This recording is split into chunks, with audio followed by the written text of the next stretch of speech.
ಎಲ್ಲರಿಗೂ ನಮಸ್ಕಾರ. ಈಗಾಗಲೇ ನಿಮ್ಮೊಂದಿಗೆ ಹಂಚಿಕೊಳ್ಳಲಾದ ಅಭ್ಯಾಸ ಪುಸ್ತಕದ ಪರಿಚಯಾತ್ಮಕ ವಿಡಿಯೋಗಳಲ್ಲಿ ಮೌಲ್ಯಮಾಪನ ಚೌಕಟ್ಟು ಪರಿಚಯಿಸುವುದರ ಜೊತೆಗೆ ಅಭ್ಯಾಸ ಪುಸ್ತಕದ ರಚನೆ ಮತ್ತು ಅದರ ಪ್ರಯೋಜನಗಳನ್ನು ವಿವರಿಸಿದ್ದೇವೆ.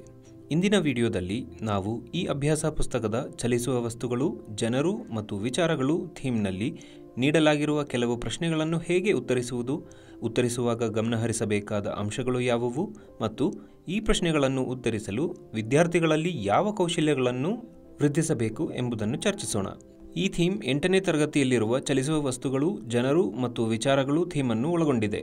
ಈ ಥೀಮ್ಗೆ ಪರಿಗಣಿಸಲಾಗುವ 7ನೇ ತರಗತಿಯ ಕಲಿಕಾ ಫಲಗಳು ಹೀಗಿವೆ. ಅದೇ ರೀತಿ 8ನೇ ತರಗತಿಯ ಕಲಿಕಾ ಫಲಗಳನ್ನು ಸಹ ಇಲ್ಲಿ ನೋಡಬಹುದು. ಈಗ ಅಭ್ಯಾಸ ಪುಸ್ತಕದ ಚಲಿಸುವ ವಸ್ತುಗಳು, ಜನರು ಮತ್ತು ವಿಚಾರಗಳು ಥೀಮ್ನಲ್ಲಿ ಕೇಳಲಾದ 2ನೇ ಪ್ರಶ್ನೆಯನ್ನು ನೋಡೋಣ.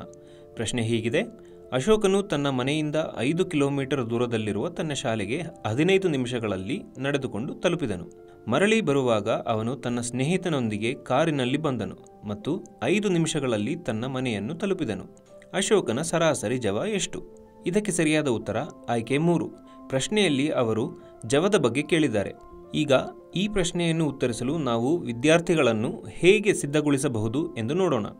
ಒಂದು ಪ್ರಶ್ನೆಯನ್ನು ಉತ್ತರಿಸುವ ಮೊದಲು ಆ ಪ್ರಶ್ನೆ ಏನನ್ನು ಪರೀಕ್ಷಿಸುತ್ತಿದೆ ಎಂದು ಅರ್ಥ ಮಾಡಿಕೊಳ್ಳುವುದು ಮುಖ್ಯವಾಗುತ್ತೆ.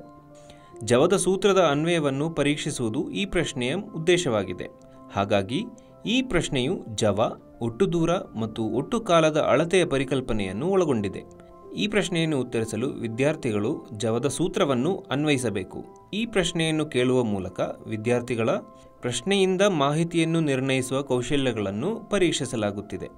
ವಿದ್ಯಾರ್ಥಿಗಳು ಯಾವುದೇ ಗೊಂದಲಗಳಿಲ್ಲದೆ ಪ್ರಶ್ನೆಗಳಿಗೆ ಸುಲಭವಾಗಿ ಉತ್ತರವನ್ನು ಕಂಡುಕೊಳ್ಳೋದಕ್ಕೆ ಏನು ಮಾಡಬೇಕು ಅನ್ನೋದನ್ನು ತಿಳಿದುಕೊಳ್ಳೋಣ.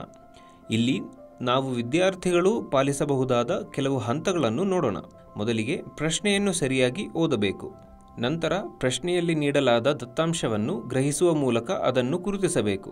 ಜವದ ಸೂತ್ರ ಮತ್ತು ಪ್ರಶ್ನೆಯಲ್ಲಿ ನೀಡಲಾದ ದತ್ತಾಂಶಗಳನ್ನು ಅನ್ವಯಿಸಬೇಕು. ಇದು ಜವದ ಸೂತ್ರ ಮತ್ತು ಪ್ರಶ್ನೆಯಲ್ಲಿ ನೀಡಲಾದ ದತ್ತಾಂಶಗಳನ್ನು ಅನ್ವಯಿಸಲು ಅವರಿಗೆ ಸಹಾಯ ಮಾಡುತ್ತದೆ.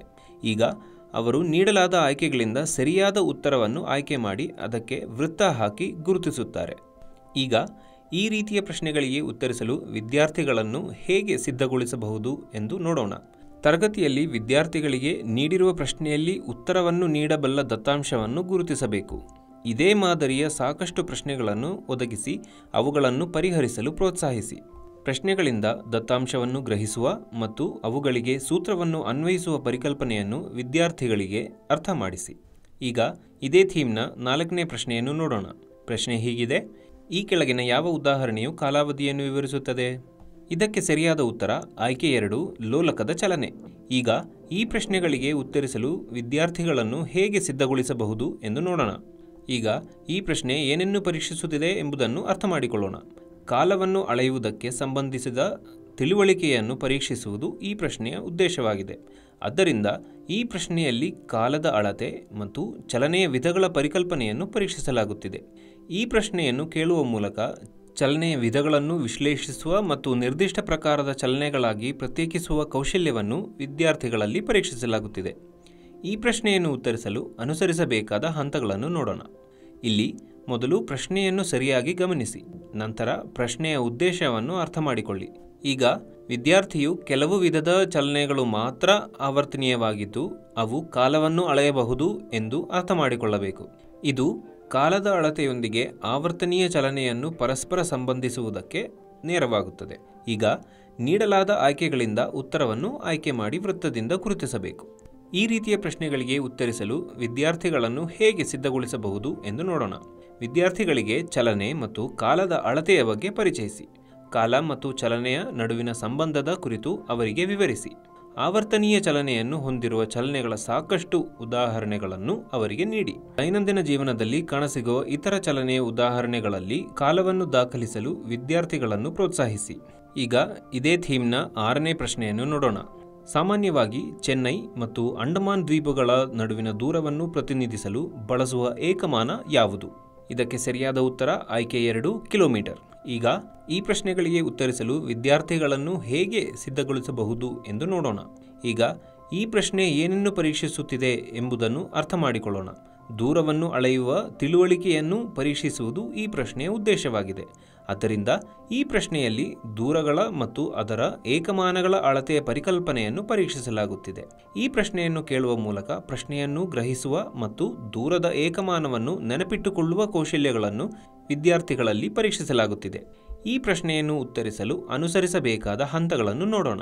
ಇಲ್ಲಿ ಮೊದಲು ಪ್ರಶ್ನೆಯನ್ನು ಸರಿಯಾಗಿ ಗಮನ ಬಿಟ್ಟು ಓದಬೇಕು. ನಂತರ ಪ್ರಶ್ನೆ ಮತ್ತು ಅದರ ಉದ್ದೇಶವನ್ನು ಅರ್ಥ ಮಾಡಿಕೊಳ್ಳಬೇಕು.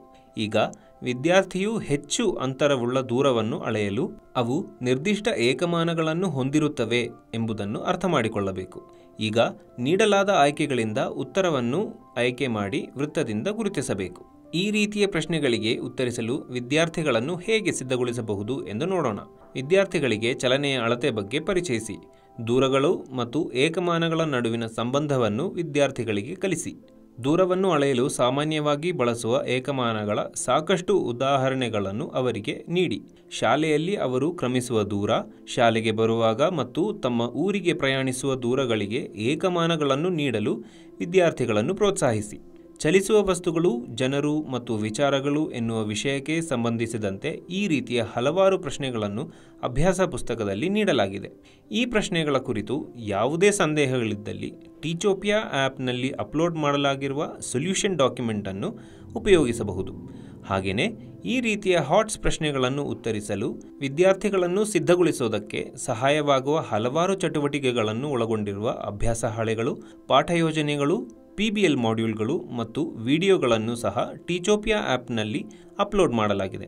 ಟೀಚೋಪಿಯಾ ಆ್ಯಪ್ನ ಲಿಂಕನ್ನು ಈ ವಿಡಿಯೋ ಡಿಸ್ಕ್ರಿಪ್ಷನ್ನಲ್ಲಿ ನೀಡಲಾಗಿದೆ. ಧನ್ಯವಾದಗಳು.